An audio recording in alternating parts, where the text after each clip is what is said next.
1978년 개혁 개방 이후 인류 역사상 가장 빠른 성장세를 기록한 국가가 있습니다. 중국인데요. 13억 거대한 인구수와 자원을 무기로 삼아 미국에 이은 세계 2위 강대국으로 성장했죠.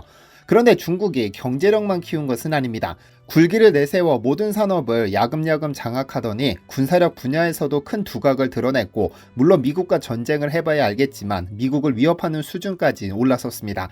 그런데 세계 3위로 분류되는 군사강국 중국과 세계 6위로 평가되는 한국이 맞붙는다면 어떤 상황이 전개될까요? 이미 1950년 한국전쟁에서 중공군과 맞붙은 경험이 있기는 하지만 70년이 훌쩍 지난 지금 만약 한국과 중국이 전쟁을 벌인다면 어떤 결과가 나오게 될까요?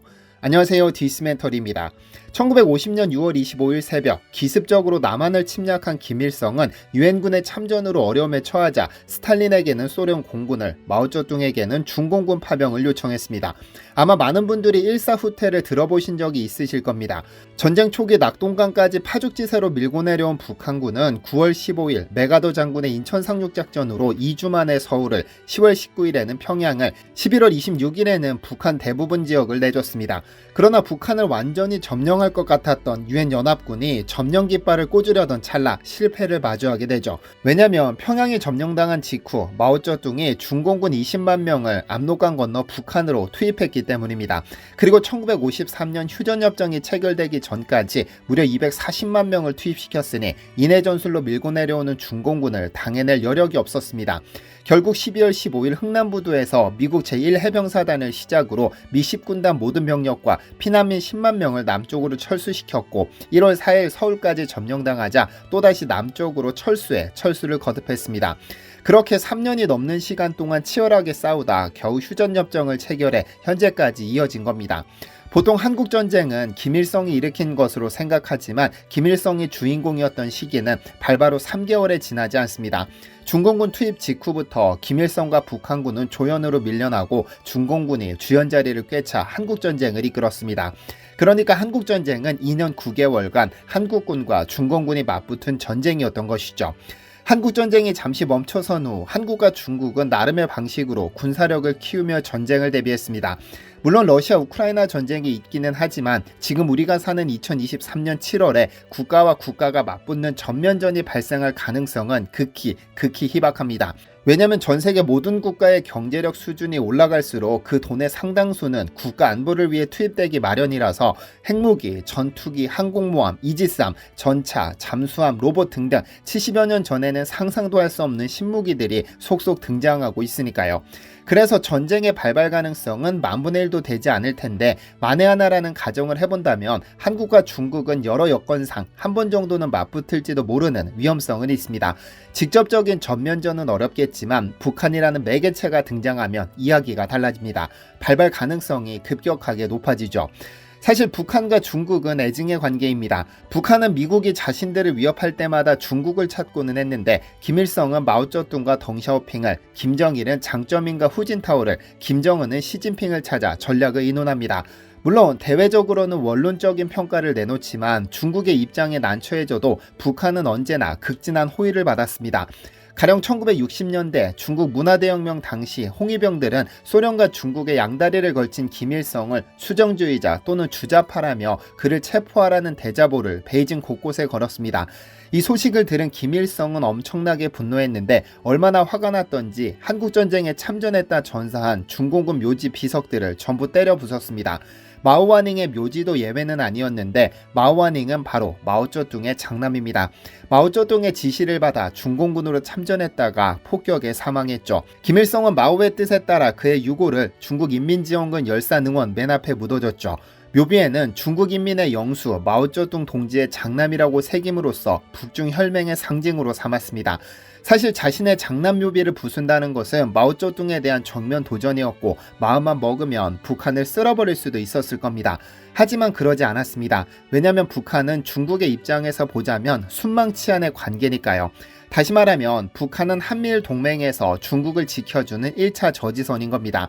따라서 미중 관계가 어떻게 변하느냐에 따라 북한은 언제든 미국의 공격 대상이 될 수 있고, 미국이 북한을 친다면 한반도에서 전쟁이 발발하는 이상 한국이 가만히 앉아만 있을 수는 없고, 미국과의 관계를 고려하더라도 그렇습니다. 그래서 미국이 북한을 친다면 곧 중국 국경이 위험해진다는 것을 의미하고 본토에서의 전쟁을 피하기 위해서라도 북한과 우호 관계를 유지할 수밖에 없는 것이 현실이니까요. 그래서 중국은 서해에서 한국군을 겨냥한 상륙훈련을, 한국은 북한을 겨냥한 훈련을 실시하지만 사실상 이는 중국을 겨냥하고 실시하는 훈련이기도 한 것이죠. 그렇다면 한국과 중국이 직접 맞붙는 시나리오는 어떤 것들이 존재할까요? 우선 이 시나리오를 세우기 위해서는 김정은이라는 존재가 없어야 합니다. 가령 김정은이 갑작스럽게 사망한다든지 하는 등의 부재가 상정되어야 하죠. 그리고 만약 김정은이 후계자를 지정하지 않은 상태로 사망한다면 크게 세 가지 시나리오를 떠올릴 수 있습니다. 우선 북한을 70년 이상이 이끈 백두혈통이 권력을 승계하는 시나리오입니다. 지금 김정은의 딸 김주애를 전면에 내세우고 있지만 그에게 아들이 있는지도 확인되지 않습니다. 그래서 지금 상황이라면 동생 김여정이나 딸 김주애가 북한을 승계받을 가능성이 큽니다. 그러나 여기에는 많은 변수가 도사리고 있죠. 과연 극히 보수적인 북한 군부가 여성 지도자를 인정하느냐 말입니다. 여성이라는 성별이 문제가 되는 것인데 북한은 봉건사상 및 가부장적인 전통이 강해 과연 여성 지도자에게 지금의 김정은처럼 충성을 바칠지는 미지수입니다. 두 번째는 김여정이나 김주애와 함께 북한 세습 엘리트 집단이 집단 지도체제로 공동정권을 수립하는 시나리오를 들 수 있습니다. 현재 북한에서는 김일성을 도와 북한을 건설한 혁명 동지들의 자제가 군부에서 여전한 영향력을 발휘하고 있는데 약 200여 명으로 파악됩니다. 대표적으로 북한 내 권력 2인자로 꼽히는 최고인민회의 상임위원장 최룡해를 들 수 있죠. 그는 김일성의 빨치산 동료이자 인민무력부장을 지낸 최연의 차남으로 북한 내 권력 2인자로 알려졌습니다. 최룡해 등의 엘리트 자제들이 모여 집단 지도체제를 구성하는 상황을 가정할 수 있죠. 마지막으로 북한 내부 권력 투쟁이 심화되면서 쿠데타 또는 내전으로 발전하는 시나리오입니다. 이렇게 된다면 상당수의 북한 주민들이 러시아나 중국, 한국, 일본 등으로 망명하고 북한은 그야말로 통치 불가능한 국가가 될 겁니다. 무엇보다 지도자가 없는 상황에서 이런 쿠데타가 발발하면 북한은 전 세계에서 가장 두려운 국가로 변모하게 될 겁니다. 왜냐하면 북한에는 핵무기가 있으니까요. 현재 김정은과 같은 명확한 지도자가 존재하지 않는 상황에서 군부 내의 누군가가 핵무기를 원하는 국가에 팔아넘긴다면 이는 전 지구적인 위험이 됩니다. 그래서 지도자가 없는 상황에서 북한의 붕괴가 현실이 되면 미국은 반드시 북한에 진입할 겁니다. 그 핵무기가 중국이든 이란이든 시리아든 미국과 적대적인 국가에 흘러들어가는 것을 누구보다 꺼리니까요. 그래서 이 핵무기 사수를 위해 미 특수부대가 북한으로 진입할 것이고 한국 정부는 북한을 함께 칠 것인지 미군만 진입하게 둘 것인지를 결정해야 하는 딜레마에 빠질 겁니다. 그렇다면 한국군이 북한으로 치고 올라간다면 북한군과 전면전을 펼칠까요? 아마 아닐 겁니다. 왜냐하면 김정은이 사라지는 순간 조선인민군은 존재의 이유가 없어지니까요. 조선인민군의 존재 목적은 오로지 하나, 조선노동당의 사수에 있습니다. 가령 가여운 북한 주민을 보호한다거나 자국의 안보를 책임지는 따위의 의무는 없죠. 오로지 조선노동당의 중심, 즉 김정은을 보호하기 위해서 존재하며 오로지 그 명령만으로만 전쟁을 할 수 있는 자격이 생깁니다. 그래서 1호 명령, 즉 김정은의 지시가 없으면 함부로 부대도 이동시키지 못하는 것이 현실입니다.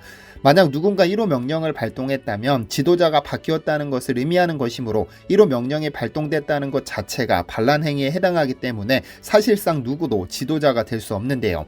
하지만 김정은이 어떤 이유로 사라진 상황에서 북한을 통치하겠다며 중국이 압록강을 건넌다면 이때는 필시 한국군과 전면전이 발발합니다. 아마 중국은 평양을 중심으로 북쪽에서 한국은 평양 아래 남쪽에서 대치하게 될 겁니다. 한국과 중국 모두 북한 전역을 손에 넣고 싶어 할 테니 결국 총성은 울릴 겁니다. 그렇다면 한국에는 없는 중국의 핵무기는 위협이 될까요? 절대 불가능합니다. 어떤 이유로도 핵공격을 펼칠 수 없게 되는데 이유는 미국 때문입니다. 현재 한국은 미국의 핵우산 아래에 있습니다. 즉 남한이 핵공격을 받으면 미국이 가진 핵무기로 공격한다는 개념인데 만약 중국이 핵공격을 감행하는 순간 미국은 안 그래도 얄미운 중국에게 어마어마한 핵무기를 쏟아부을 겁니다. 그야말로 제3차 세계대전이 발발하게 되는 것이죠. 여기에 중국의 핵무기 공격에 미국이 침묵한다면 한국은 이제까지 축적한 기술력으로 즉시 핵무기를 제조할 겁니다. 이미 한국이 핵무기 공격을 당한 마당에 남 눈치 보며 어영부영할 필요는 없으니까요. 그래서 중국은 미국이 두려워서라도 절대 핵무기를 사용하지는 못합니다. 만에 하나 한국과 중국이 1대1 데스매치를 벌인다면 어떨까요? 아마 한국이 이기지 못할 가능성이 높지만 중국도 무사하지는 못할 겁니다. 세계 3위 군사력과 세계 6위 군사력이 정면으로 맞붙는다면 당연한 결론이지만 아마 중국도 멀쩡하지는 못할 겁니다. 한국을 중심으로 한 북한, 러시아, 중국, 일본 등 주변국이 가장 두려워한 것은 한국의 기본 전략인 고슴도치 전략입니다. 고슴도치 전략이란 한국이 누군가를 선제 공격하거나 침공하지는 않겠지만 만약 한국에 선제 공격을 가해온다면 필패를 감안하더라도 한국이 가진 모든 무기를 쏟아붓겠다는 의미입니다. 평소 순하디 순한 고슴도치는 자신을 공격하는 상대방을 죽음에 이르게 할 만큼 강력한 가시를 가지고 있습니다. 한국이 바로 이런 고슴도치가 되겠다는 것이죠. 한국이 가진 모든 미사일 방향은 서해로 향하게 한 후 중국 본토에 모조리 쏟아붓는다면 적어도 중국 핵심 도시들이 자리한 동부는 회생 불능에 빠지게 될 겁니다. 뿐만 아니라 중국은 단독 전력으로 한국과 맞붙어야 하지만 한국은 그런 구조가 아닙니다. 한반도가 불바다가 되더라도 미국과 동맹국들이 모조리 한반도로 날아올 수밖에 없죠.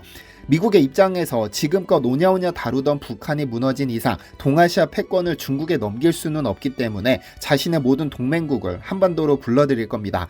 그리고 미국의 동맹국 중 중국을 지지하고 설 국가는 없습니다. 가령 일본은 중국과 센카쿠 열도의 분쟁을 겪고 있을 뿐 아니라 미국의 핵심 동맹국이기도 합니다. 그래서 오키나와에는 해외기지로 가장 큰 미 공군기지가 있고 미 해병대 주둔지인 캠프 한센이 있죠. 또한 중국 바로 옆 대만 또한 중국이 무너지기를 바라는 간절함으로는 세계 1등일 겁니다. 아마 한반도 전쟁을 빌미로 미국 편에 설 가능성이 100%죠. 필리핀 역시 미군이 주둔 중이고 호주는 중국과 정면으로 무역전쟁을 겪고 있습니다. 또한 중국 남쪽에 위치한 베트남은 중국과 남중국해 분쟁에 휘말렸고 중국 서쪽에는 중국보다 더 많은 인구수를 자랑하는 인도가 중국에 칼을 갈고 있죠.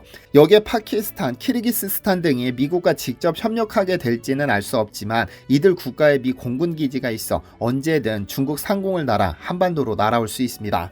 하지만 더 큰 문제는 북한에 집중하는 순간 중국 본토가 위험해진다는 점입니다. 마오쩌둥은 김일성이 자신의 장남 묘지비석을 부쉈어도 이를 넘어갔던 것은 북한과 중국이 순망치 않은 관계였기 때문입니다. 중국의 입장에서 외교적으로 가장 중요한 국가라는 것이죠. 하지만 북한을 보호하거나 북한을 점령하기 위해 대규모 병력을 파병했다가는 중국과 악감정을 가진 인도 또는 남중국해 분쟁으로 곤란해진 동남아 국가들이 빈집털이를 감행할지도 모르는 일이죠. 또한 중국이 억지로 품 안에 가둔 소수민족들의 반란도 간과할 수 없는 일입니다.